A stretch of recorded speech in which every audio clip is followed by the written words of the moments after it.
Shemai and Croeso to the racecourse. Welcome to Wrexham. I've wanted to say that for a little while, so great opportunity. Now, we're here for an under-19s game, and we'll be here for a very special reason, but you won't find out why in this episode. You'll have to come next month and watch FC Cymru. On this episode, you'll be seeing Brussels as the new kit's revealed, and we'll be finding out all about the fans' opinion on the beautiful new World Cup kits. We'll be at the Cardiff City Stadium as well, talking to the Chief Executive Noel Mooney as we look ahead to Qatar, and we'll be checking out the academies across Wales in a very special feature that you're not going to want to miss. So, let's get straight to Brussels and check out that beautiful new Wales kit.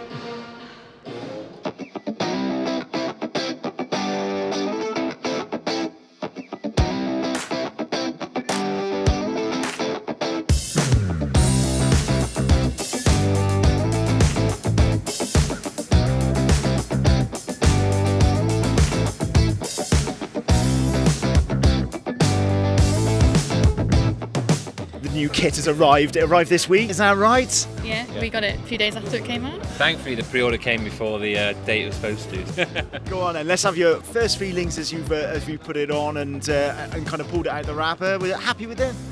Yeah, I do like it. It was a bit different at first because the pictures looked a bit different from what it actually looks like, but I do want the white one. Yeah. The new kits have arrived. We've got home and away. How's it feeling? It's feeling good. Yeah. I nearly just lost it though. Oh, really? Yeah, we were in a bar and the Belgians, they like swapping shirts, don't they? And I have swapped the shirts with a Belgian in the past, but when I was offered, I had to say, literally been wearing this for 2 hours. Let me have some time with it. But no, I quite like the side bit. That's what sold it to me. Yeah. It is nice, isn't it? Yeah. There's nothing wrong with your screens. It's an old shirt. It's from about 2000.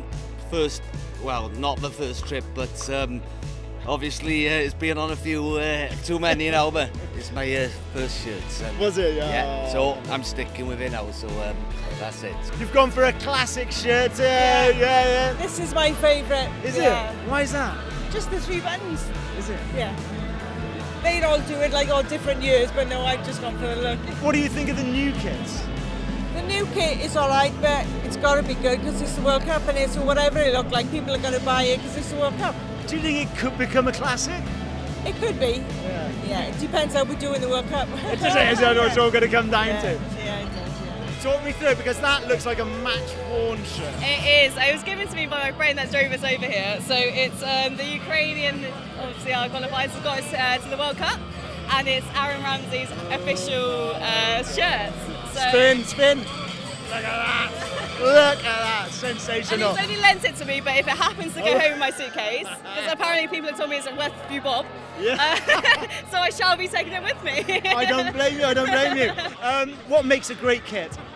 I think anything that's made with passion for the Wales, anything that's got the dragon on, of course, that's the kit to a T, isn't it? So. Talk us through the kit, because that 70s number is absolutely beautiful. Well, it's just my favourite kit from all time, you know, from when I was a kid. It was the first kit that was available, I think, to Welsh supporters back in the day. So I had the full kit, Christmas 1976, and the yellow one as well. So, and I've still got them from when I was a kid, and I'm still wearing it. In terms of your favourite kits, do you have a favourite kit out? I think last season's is my favourite, with the England door sleeves, not my favourite. Yeah. I go for the early 1990s kits, to be honest. But I think they, but I think they do need to bring back the long sleeves, to be honest. Yeah. There's definitely a shout out for that. I might pinch yours in a minute, but if you don't mind, don't mind that. But it's got longer sleeves. I've gone for the long sleeves option. I've got scissors back at home.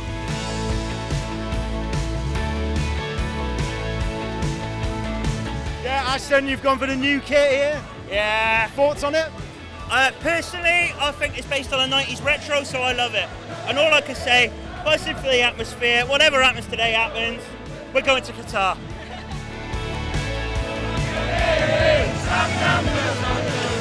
We're going to Qatar. Oh, there we go. Absolutely stunning, and that will look beautiful in the Qatar sunshine. I'm absolutely positive of that. Well, listen, it's half-time here at the racecourse, 4-1 to Wales at the moment. But we're now going to take you to take a look at the academy system in Wales. There's been lots of discussion on that recently, and so we caught up with Dave Adams, the technical director of Wales, to just find out exactly what the academy system is and why it's important in the Welsh system.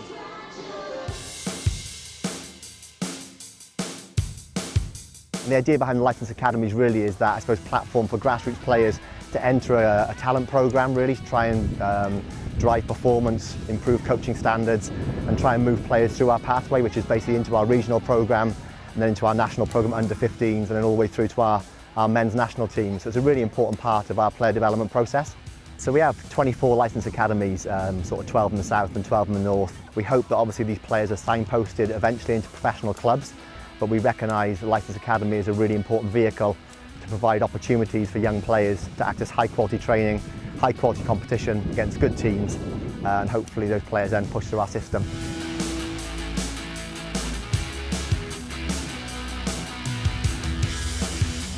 That's one of our big drivers really, this programme, is trying to make sure our licensed academies start to offer a very similar programme, and it's more localised, so kids that live in Aberystwyth, for example, can access a very local programme which is high quality, has very similar provisions to a professional club, and therefore parents haven't got to travel an hour and a half to the nearest professional club. They can travel 10-15 minutes to a local academy and get a very similar programme. So that's our aim at the FAW, to try and bridge that gap between the professional clubs and the licensed academies.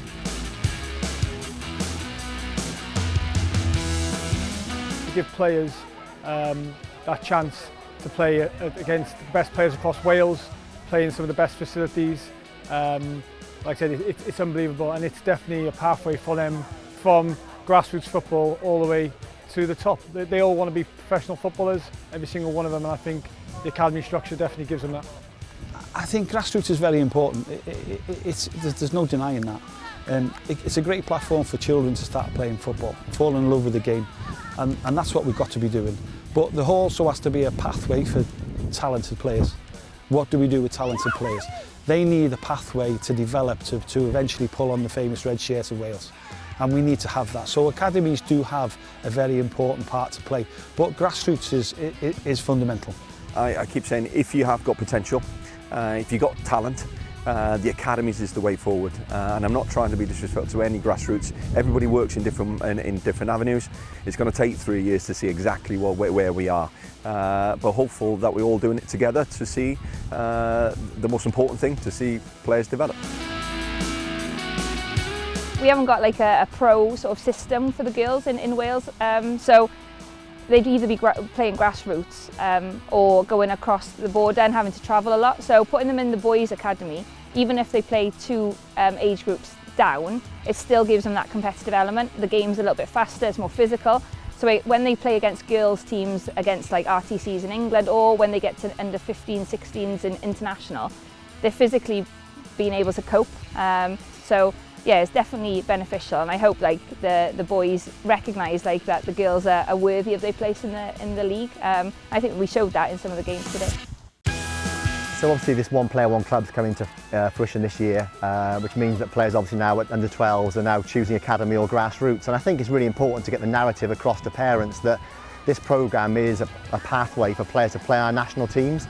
So hopefully parents can recognise that by training twice a week, playing in a national games programme, having higher level of quality coaching, better facilities, better infrastructure, that we are providing opportunities for players who want to follow that talent pathway and want to get to the top. Obviously, if players want to stay in their grassroots club and enjoy football for what it is and stay involved in football, we still want to grow that game as well. But if you want to enjoy football and play for fun and play for enjoyment, the grassroots clubs obviously facilitate that environment perfectly and provide a really good opportunity for young players to enter football and enjoy it and make their first steps into that football environment.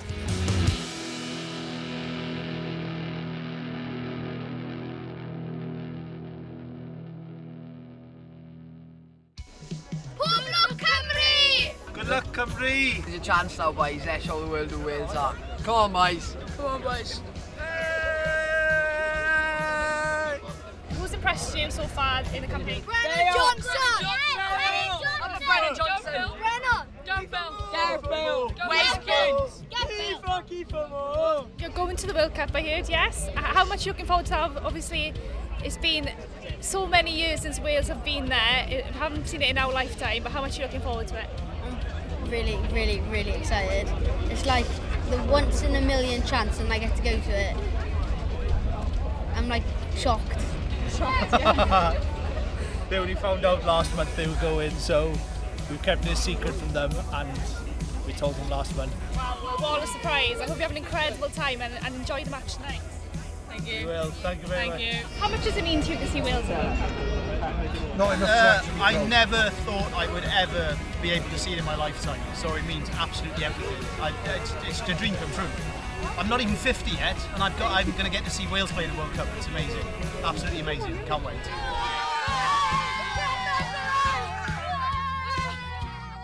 So Noel, incredible time to the FAW, first World Cup in 64 years. You've had less than 6 months to prepare. How's it been going?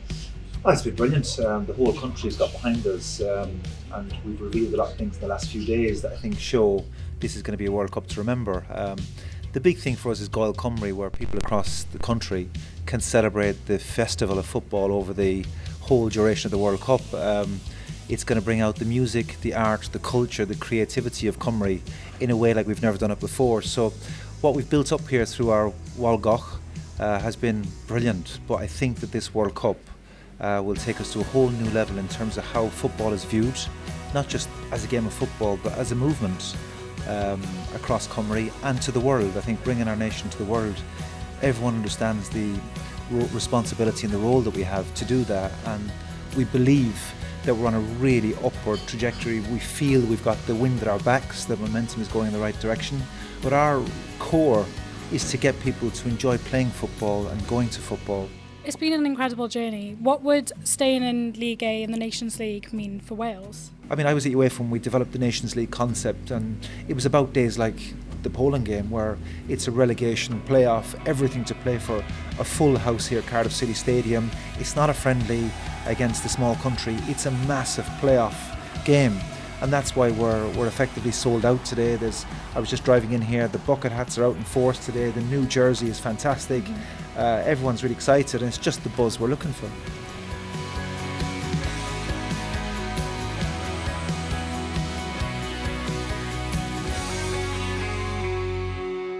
Not the results we wanted this week, but you know, we're heading off to Doha very soon. How confident are you to get your place on that plane? I think I've done all I can, and I can sleep easy when I've done that. You know, I think tonight was my 30th cap, so you know, I'm not old, but I'm relatively experienced at this level now, and it's something that I've not thought too much about. I just try to take things day by day and try to perform when called upon, and hopefully I've done enough to be on the plane. Congratulations on starting today. How are you feeling after making your first start again after being off for so long? Yeah, I was buzzing. Obviously, I got the call to start, and I've been working hard for this for a while now, and to get it, I was really happy. And obviously, playing opposition like that was really tough. But yeah, I've come away learning a lot. How much are you looking forward to the World Cup now? Of course, that's what we've got to look ahead to now.